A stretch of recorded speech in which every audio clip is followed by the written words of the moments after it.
Between the hills, the stars, the sky, the river so clear, river so clear. As we deepen into our service, I will share some words this morning. Our opening words come from a poem from Reverend Angela Herrera. Don't leave your broken heart at the door. Bring it to the altar of life. Don't leave your anger behind. It has high standards, and the world needs vision. Bring them with you, and your joy, and your passion. Bring your loving, and your courage, and your conviction. Bring your need for healing, and your power to heal. There is work to do, and you have all that you need to do it, right here in this room. For this morning's chalice lighting words, I drew inspiration from a press release that the Unitarian Universalist Association put out on November 6th, which you might remember was the day after the election. The full statement was included in our online newsletter, but I thought it was worth sharing some of it out loud here as we gather this morning. I invite you to listen again to our shared values and reflect both on how they might serve us and what they require of us in this time. And I've asked Karen to come light the chalice, which is a symbol of the spark of life in each of us.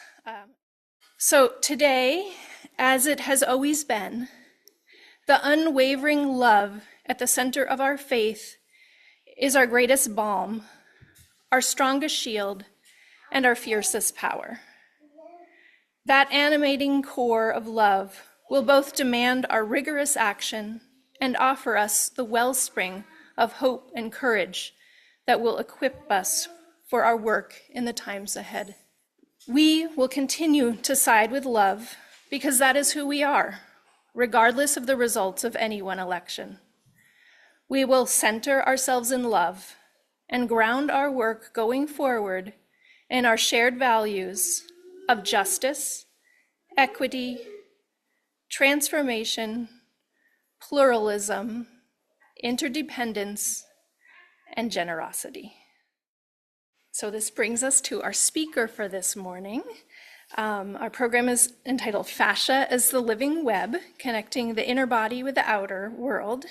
And before I welcome Andrea Grigsby to the podium, I've been asked to share some of her background as it reflects her diverse experiences and the many connections she brings to her work. Each part of her journey contributes to the unique perspective she offers today. So Andrea Mae Grigsby is a distinguished wellness practitioner, educator, and author, dedicated to bridging the inner and outer worlds through resilience, compassion, and an unwavering commitment to lifelong learning and mental health awareness.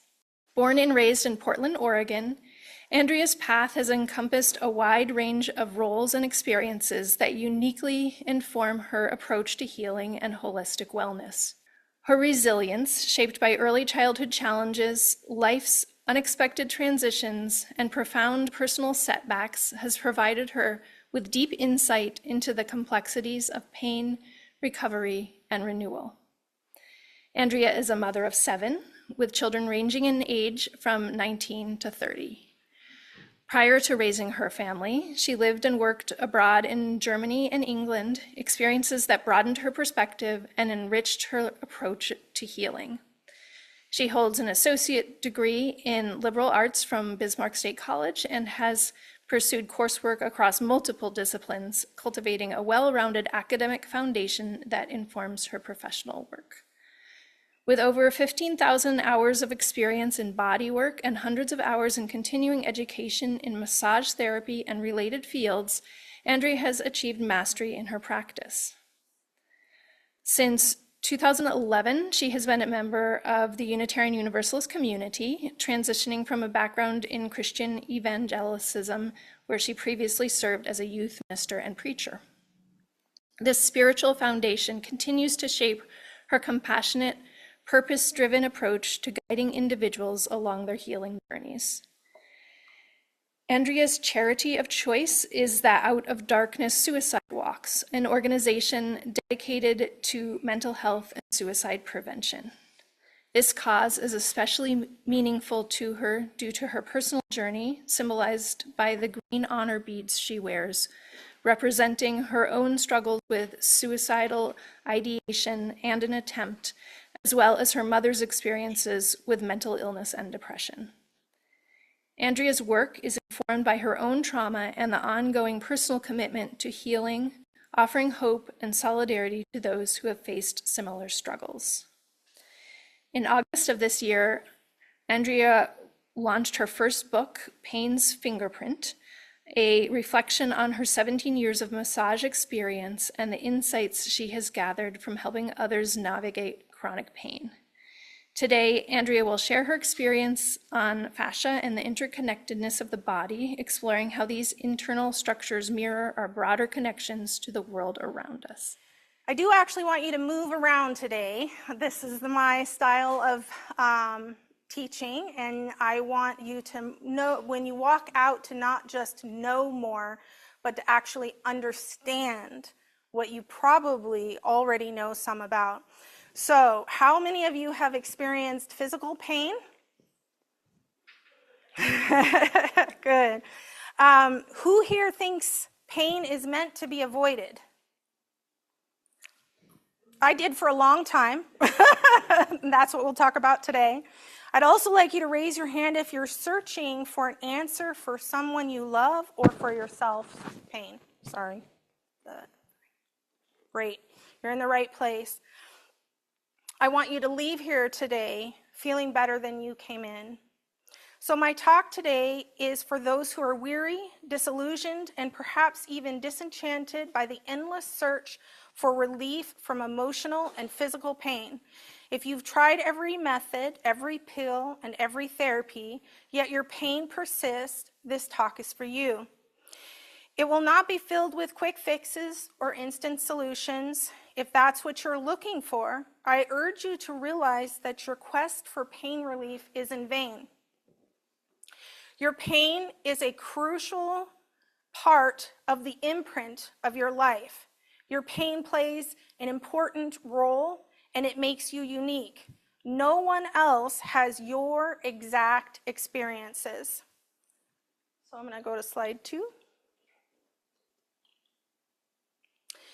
The purpose of my talk is to shift your understanding of the science of you, your experience of life that is perceived through your fascia, the physical body you live in. To understand that you are more than your pain, you are more than your joy, you are your story that is created by the interpretation of your experiences. To make this shift and refocus your attention to the science behind the experience of your story and life. Your individual story is like your individual fingerprint. And I actually want you to take a minute and I want you to look at your hands. This is where we do most of our touching, although we feel all around, and all of us know the individuality of our fingerprints. But I actually, in your awareness, I want you to go to the surface of your skin and very lightly touch your hand as if you're touching it for the first time. What does it feel like? Perfect. I'd like to go to slide 3. Trying to condense the vast intelligence of fascia into 20 minutes feels like trying to describe the intricacies of the cosmos in a single breath. It took a long time. I cut out about half of everything that I started. I was telling them that 20 years of studying a particular subject and then having 20 minutes to actually talk about that subject, figuring out what is most important that I want to leave you with today, is basically to inspire you to have a different look at your life and the body that you live in today. Fascia is the connective tissue of life, binding us to ourselves and to the world, reminding us that nothing happens in isolation. The body is a web of intelligence, far more intricate than we can imagine. Fascia is the silent communicator, weaving together every sensation, movement, and emotion. So we're going to put up a 2-minute video because and this is under very magnified microscope, and I want you to take a look and see what is going on at the microscopic level of this interconnected tissue that runs all through our body. What we see is a tendon sliding underneath the fascial sleeve. It looks like saran wrap. It shares a blood supply, and without restriction it slides easily. Then what we're seeing is the fascia pulled up from the tendon, magnified 25 times. Now we can see the little individual fibers binding together to form restriction and big tree trunks rather than each individual fiber. And it will only come apart with sustained traction, as you see in this example. This one little string comes apart from the rest. The whole system is very fluid filled and quite well hydrated in its healthy state, but you can see how it binds together and creates restriction. In the center of the screen you'll see fascial release, and then off to the left another piece comes up, and in the background a whole fascial plane starts to let go. It's like a tectonic plate. Then there's elongation of one of the fibers. This is an example of how the vascular system is buried in the fat and fascia, and when the fascia clamps in the "dear God, we're going to die" response, the purpose is to inhibit and squeeze these blood vessels so that if you get cut, you don't bleed too much. It squeezes your nerves so that if you get hurt, you don't feel it right away. You can see how beautiful these little fibers are when they're individualized and how they're fluid filled. See the water flowing up the tubule? These are fiber optics that conduct consciousness throughout your body, sharing information about proprioception. It's a beautiful thing. Okay. And today I want to have you get a little more involved, so I brought fishing line to represent that microscopic level. And we're going to do an experiment. So it's actually going to start with you. You're going to pass this around and hold on to the fishing line and then unroll it. You can actually, it's hooked to there. It's going to stay there. Okay. Okay. If you want to help. So then the next person, you'll actually hold it. Sorry. Okay. Sorry. Hold on to part of it. Oh, okay. And then have it, and then you can sit down. There we go. And then this needs to make it through everybody. So everybody needs to get their hand on a piece of this fishing line that is going to represent fascia. I'm also for those of you who actually do like to learn and touch, I'm going to pass around some cotton balls. You can keep one of them, and I'll explain what those will be for in a moment. There may, if you need to, someone may need to get scissors for the very last one. And then I'm going to have you go to slide 4. So I really want you to take a look at this diagram of the visual, what we actually see with our eyes. A lot of times you've heard that saying, I only believe what I can see. But in reality, our eyes actually only see 3% of the light spectrum. That means 97% of everything that is going on around you, you can't see.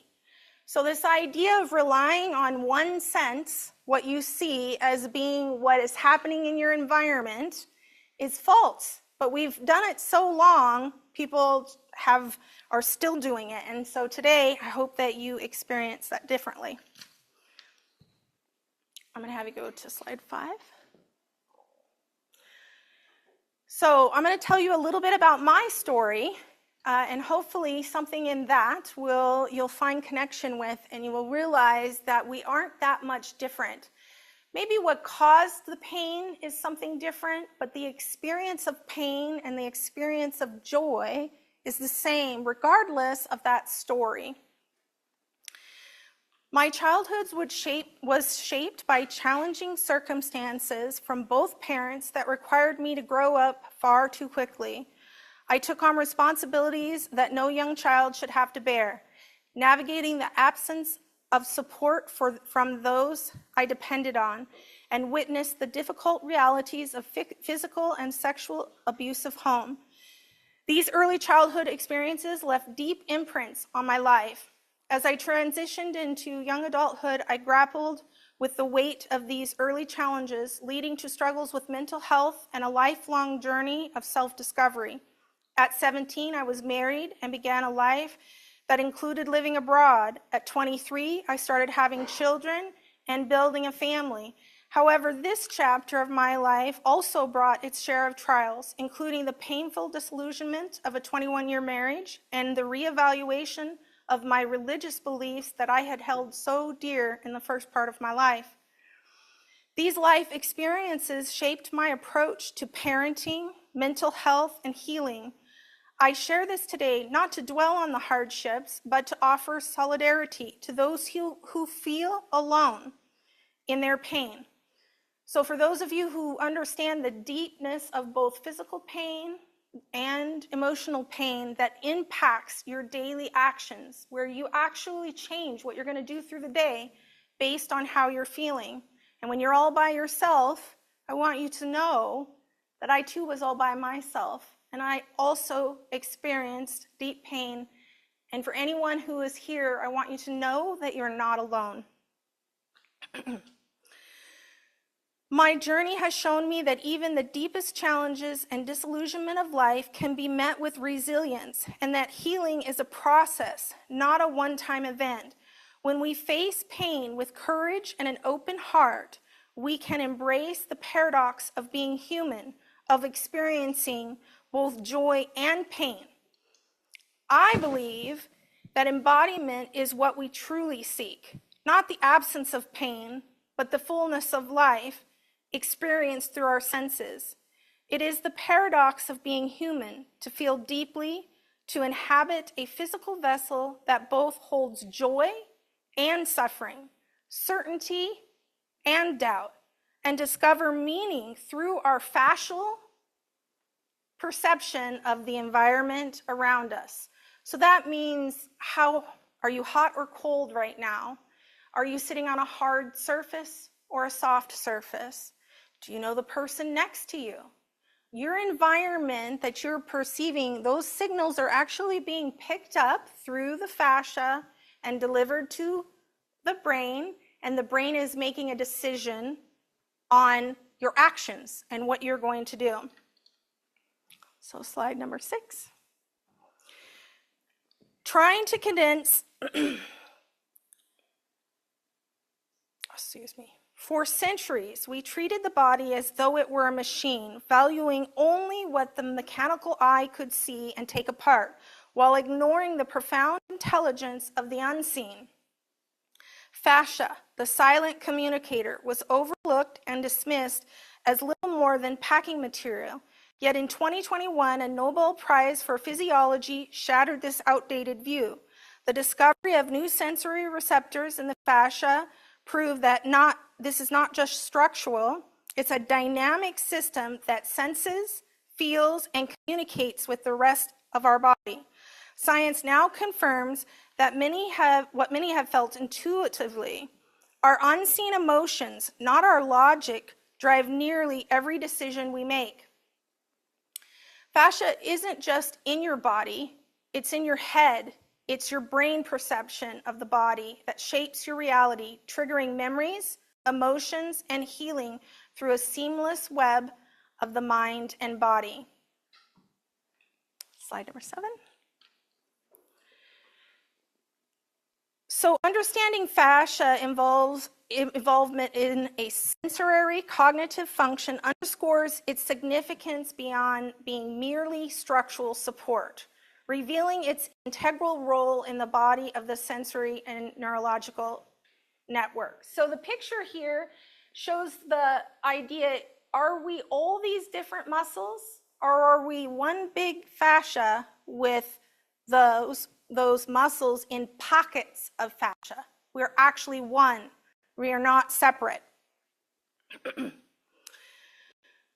Understanding fascial's involvement in this, I wanted to give you two theories that also are new and upcoming. And while they aren't completely out in the front at the textbooks yet, they're definitely coming up. You will see them. So fascia and memory. Emerging theories suggest that fascia may play a role in our memory storage. The concept of embodied cognition explains that bodily experiences, including those sensed by fascia, can influence cognitive processes such as memory. This perception implies that the physical state of fascia could affect how memories are formed and how they're recalled. So we actually think that we are recalling from inside the brain, but when we have a smell or when we sense sometimes even maybe like, I don't know, your mom maybe had a silk pillowcase, and so every time you feel silk, there's a sense of something in that memory that brings. So our perception of reality is actually influenced by the past. So also another theory is that fascia is an extension of the neural tissue. Some researchers propose that fascial functions similarly to neural tissue, acting as an extended brain, so that that invisible is actually part of the brain or part of the spinal cord. This theory is based on fascia's extensive network of sensory receptors and its integrative role in transmitting mechanical and sensory information. So mechanical would be your movement, sensory information would be the things that are around you. While still under investigation, this idea highlights the complexity and interplay between fascia and the nervous system. So what I want you to do in this experiment is to see how the network of our fascia interacts with the other. So let's start at the back, or you have it. I actually want you guys to close your eyes. I didn't know I was going to have it, so I want you to close your eyes. And Rania, since I'm going to have you start. When you feel a tug, you lift up or lift down. You got to hold on to it, though, the idea. As that travels, when you feel a tug, I want you to also move up or down, however you like. And we're going to see if we can bring it all the way to the front. So we're going to start with Rania. Just lift it, tug it and lift it up. So you have to actually hold the line and make it move. There. And if you feel the tug, also lift it. Tug it or move it. And as soon as you feel it, you've got to lift it and hold it in that position. You just, just continue to hold so that we can feel the tension throughout the hold. We're getting there. Somebody's got to move. Up or down? Up or down? Up front here. Move your hand up or down. Hey, there we go. Okay, now we can relax the arms down. Keep holding your line though. So here's the concept that I want you to understand. Rania over there and I are in a different vicinity. So the idea of how I would influence her, standing all the way over there, might be difficult, especially if I couldn't see her and I couldn't use my voice. How do I influence that? So sometimes in life we feel powerless to make influence on a part of our life or a part of what is happening around us that is farther away from us than we can actually do anything about. So the idea is, and this is a principle that we hold in UU, of taking action. So that movement, your one movement is taking action in your local vicinity, right? In your local vicinity, which then causes someone else to also take an action or experience their reality different in that vicinity. And it goes on and on and on. So you might say, you might have lots of doubts about this, and that is okay. I actually like skeptics. I'm going to open the floor here to some questions if you have some questions about it. But the idea is that I want you to also, so this was a macro level. This was on the outside. On the inside, I want you to see how if Rania was the heart and I was the big toe, right? A lot of people do not understand how pain in the big toe has to do with anything up here, right? So the idea, when you saw the fascial network, how it comes together visually, I want you to understand that all the parts of your body, so your pain is affecting, the pain in my toe affects my heart affects the pain in my toe. We are all interconnected on an internal level as well as an external level. And I think that as time goes on in health, in the medical community, we will be seeing things really shifting, because they actually used to take fascia like glue. We just thought it was, and this is where and if you want to set it down now, you can set the string down for a minute. If you have a cotton ball, I want you to like pull, and I want you to notice how when you make tension, that the pulling comes from different directions. It affects at a multi-dimensional, and then you can see how it's thin in some areas and then thicker in other, depending on space. So one of the things that can make our environment very conducive to health is space. Now, not the kind of space that means I don't have anything to do with you, or the kind of space that is so far apart we're not together, right? But the kind of space that means we can move without judgment of the other person around us. Meaning, yes, people do things around us, and we could make a judgment about that for sure. And you should on things, certain things, if it needs to affect how you're going to do something. However, if we make a judgment for someone else rather than just ourselves in the situation, we set aside the ability for our mind to grow. Both in, I would say even especially in areas that bring a lot of emotion up in you, typically means that there is a unresolved issue of wounding somewhere in you, that when things happen, a lot of times we become a victim to someone else's overpowering, and so it can rise up a lot of energy in us. So the space actually has to do, if you think of your bones, and this is where this comes in, and I'm going to try to send this back. I'm going to tug up. And so just kind of feel the tug this time instead of following it. And so in the body, this fascia, if it doesn't have enough space, the bones the mobility changes. So the idea is, a lot of people confuse lengthening. So they see yoga,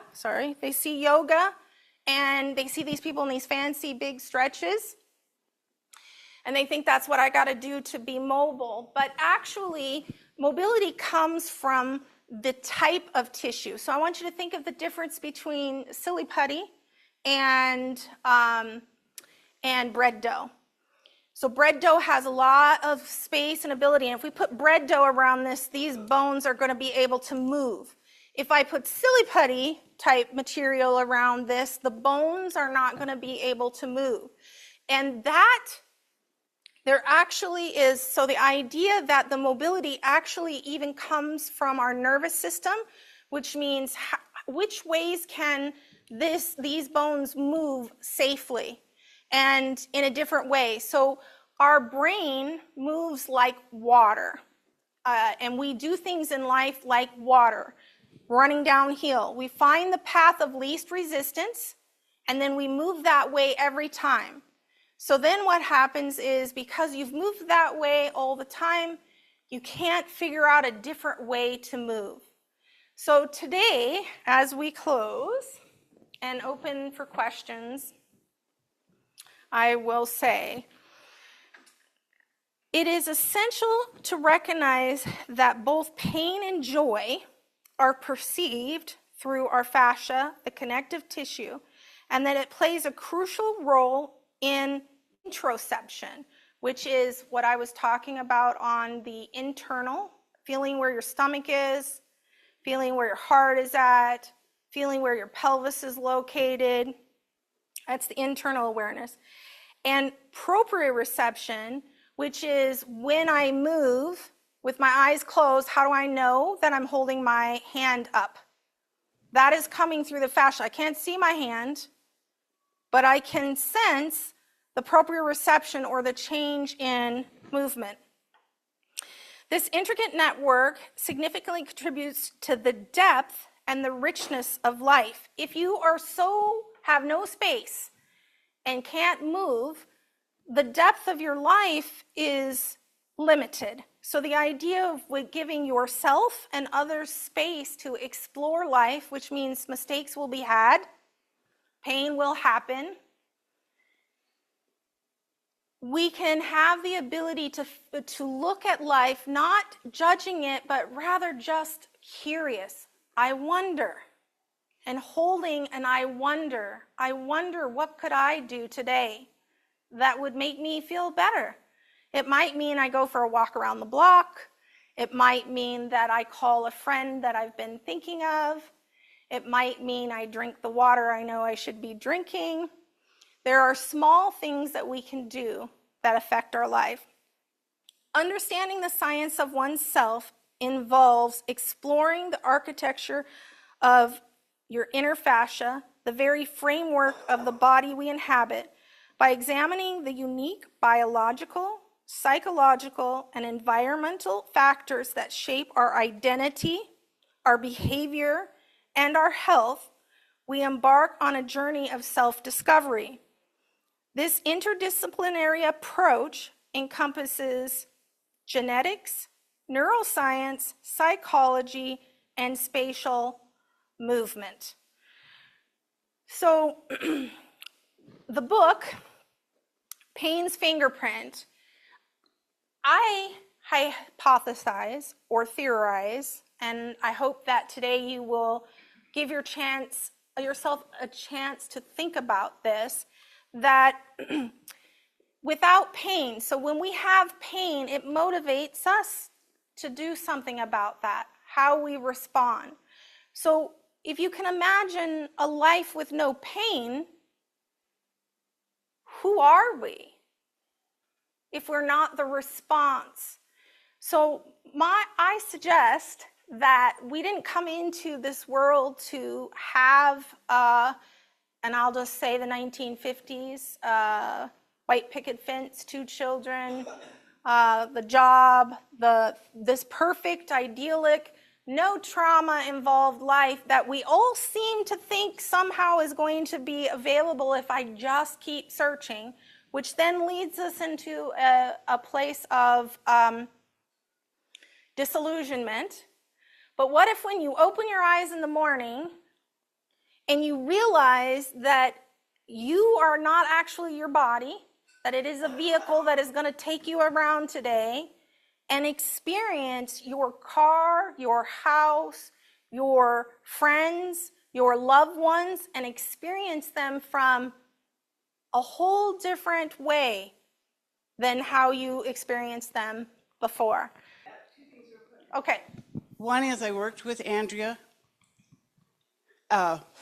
Okay, I'm not going to. Okay.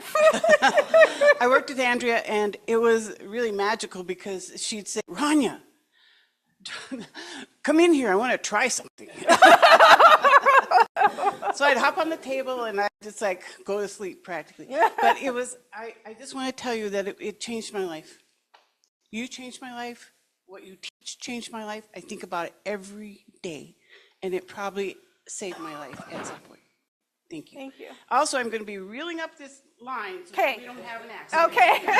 When it tugs, let it go. Okay.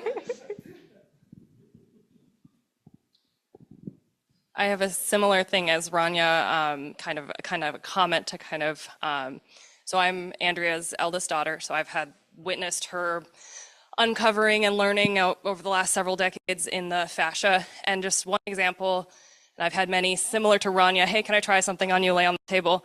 But like, so I was having sciatica pain pretty significantly in my hip. So an example in the chronic, physical pain front.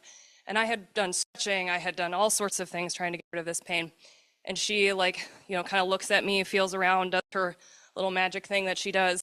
And she's like, it's actually the way the fascia and the tissue is connected. I think if you work on your shoulder and do a couple of these things, it's up in the shoulder.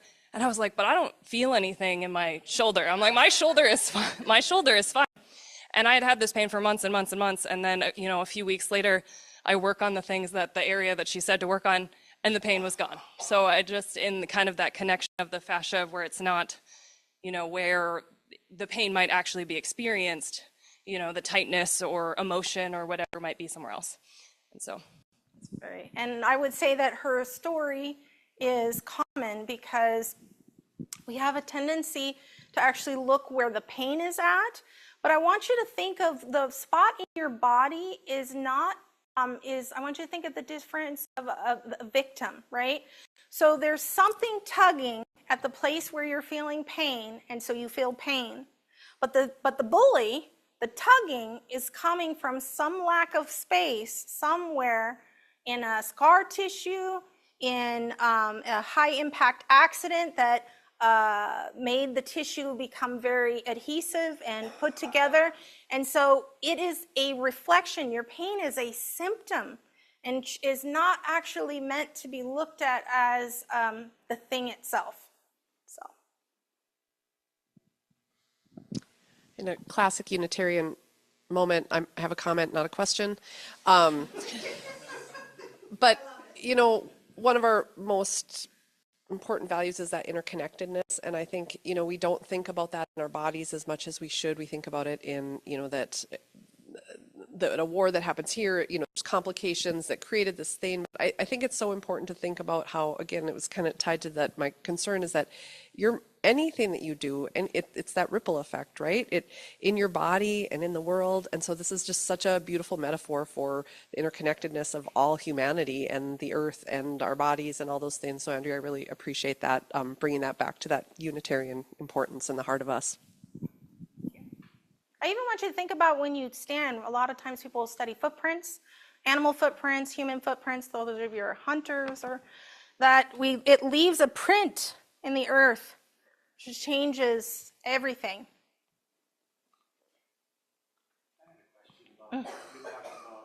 One point about the importance of drinking water, which made me start thinking, what about just, I don't have a specific pain right now, but I want to keep my status of my fascia healthy. Yes. So what can I be doing, at least generally speaking? That's a good question. I love that question. I think this is a really important, and I spend time with clients. So there's another thing too I want to say, that when you go to a class, any kind of movement class, yoga or fitness exercise, and let's just say they say move your arms to shoulder level, right?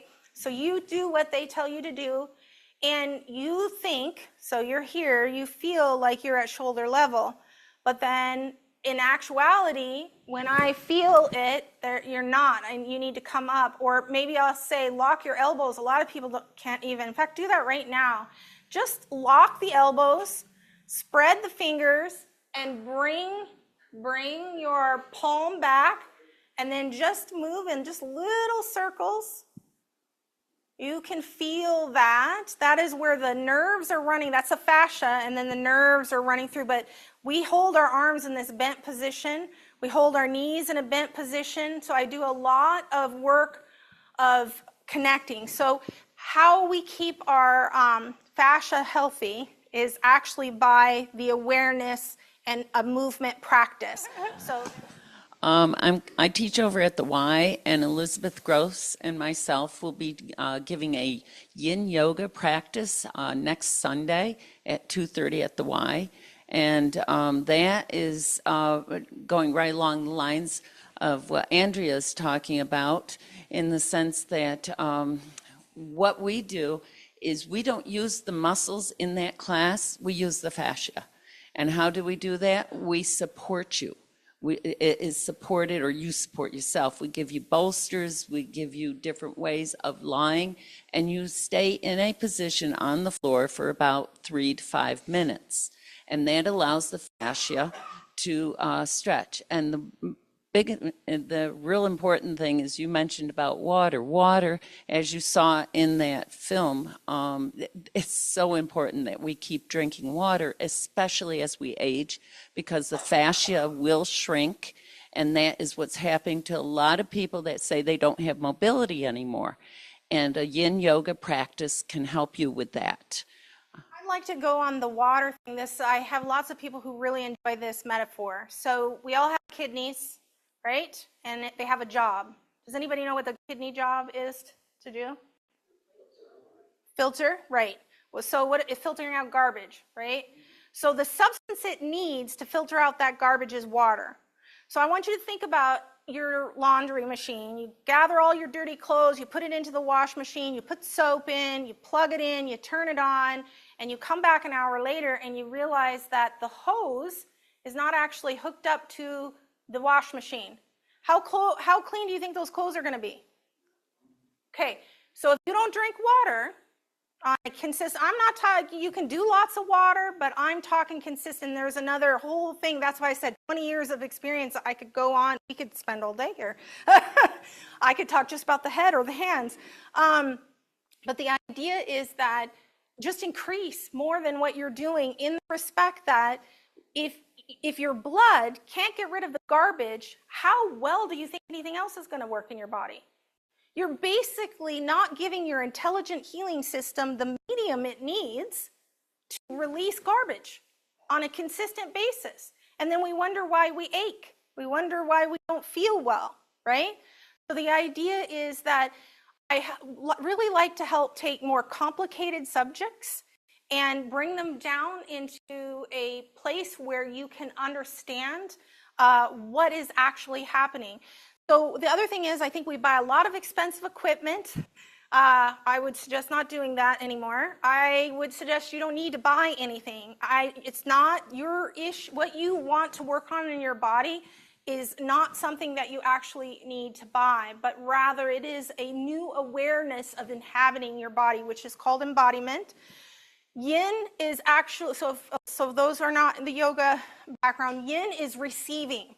It's a receiving, as compared to yang is more of the giving. So it's that practice that when she says support, so being able to really feel that you're supported on the ground. Sometimes I lay people on the table and they look horizontal, but I'm telling you they're not. They are not horizontal. They are still holding themselves. And even just teaching your mind how to actually let your arm be supported, that practice means that when you go to sleep, when you are reading, when you are watching a movie, that you actually have released that tension in your body. It's been so long since many of you actually know what it feels like to not be holding, that you can't even imagine how different you can feel. One of the common things that people say coming out of a session with me is they'll say, "What did you do to me?" Just because we work so diligently on actually experiencing relaxation, your parasympathetic intelligence system in your body.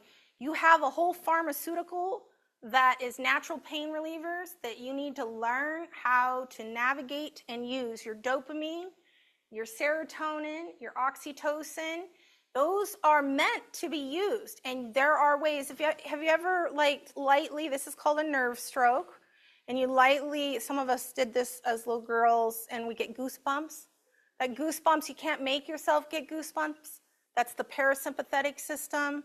So I just want to light a little bit of curiosity about fascia. If you put fascia movement, fascial movement stretches, fascial stretches, specifically that way, not just stretches.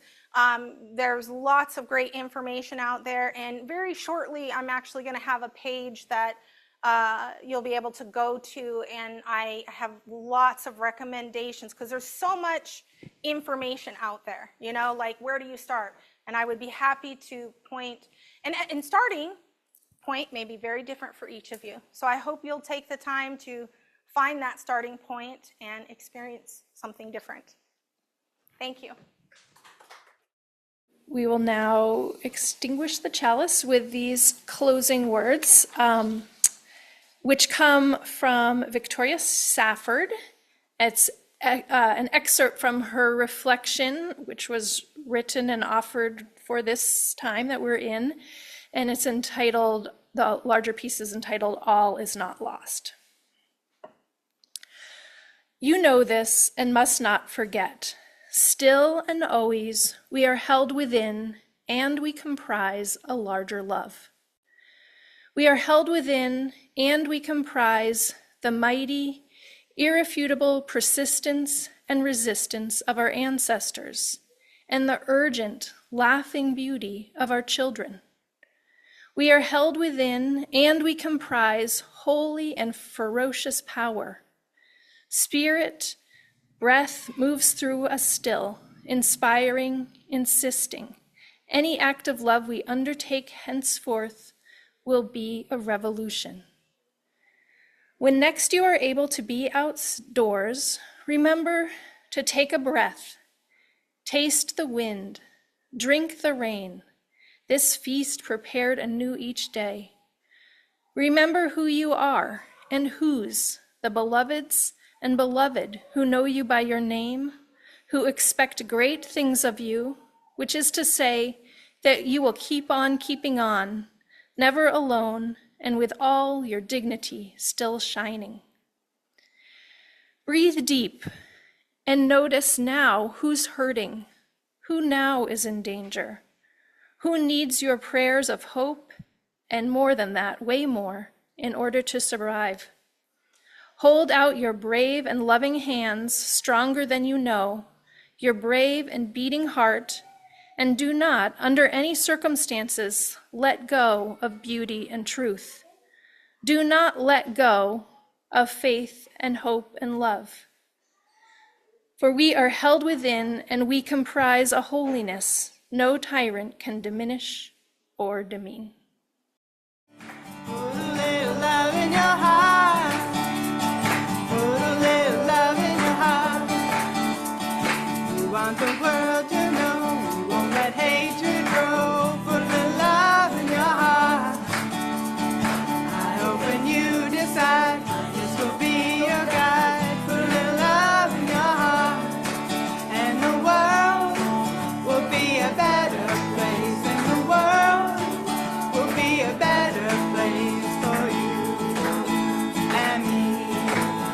Just